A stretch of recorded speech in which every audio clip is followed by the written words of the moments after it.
আমরা মাঝে মধ্যে বাংলাদেশের অনেক জায়গায় দেখি হিন্দুদের উপর অত্যাচার চলছে, তবে আমাদের ফেনী জেলা ফুলগাজী উপজেলাতে এখনো কোনো অত্যাচার চলছে না। আমরা আনন্দে আছি, ফুর্তিতে আছি, পূজা করছি, সব কিছু করছি।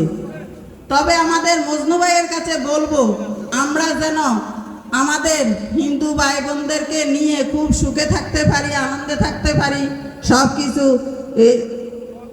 আনন্দ উল্লাস করে চলতে পারি। এটা আমাদের মজনু ভাইয়ের কাছে দাবি থাকবে, যেন আমাদের ফুলগাজী উপজেলার ভিতরে কোনো কিছু বিরোধ না ঘটে, কোনো কিছু না আসে, এটাই আমরা মজনু ভাইয়ের কাছে বলবো। তবে মজনু ভাইয়ের কাছে আমার একটা দাবি থাকবে, আমি দক্ষিণ তালবাড়িয়া শ্রী শ্রী দুর্গা মন্দিরে আমাদের মজনু ভাই যেন তার সাঙ্গপাঙ্গ নিয়ে আমাদের দক্ষিণ তালবাড়িয়া দুর্গা মন্দিরটা একটু দেখে আসে।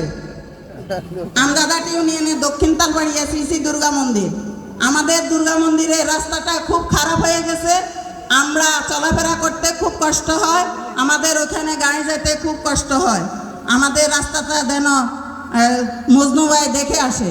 পূজা উপলক্ষে মজনু ভাইয়ের কাছে আমার নিমন্ত্রণ রইল, মজনু ভাইয়ের সকল সাঙ্গপাঙ্গ নিয়ে আমাদের ওইখানে যেন যায়।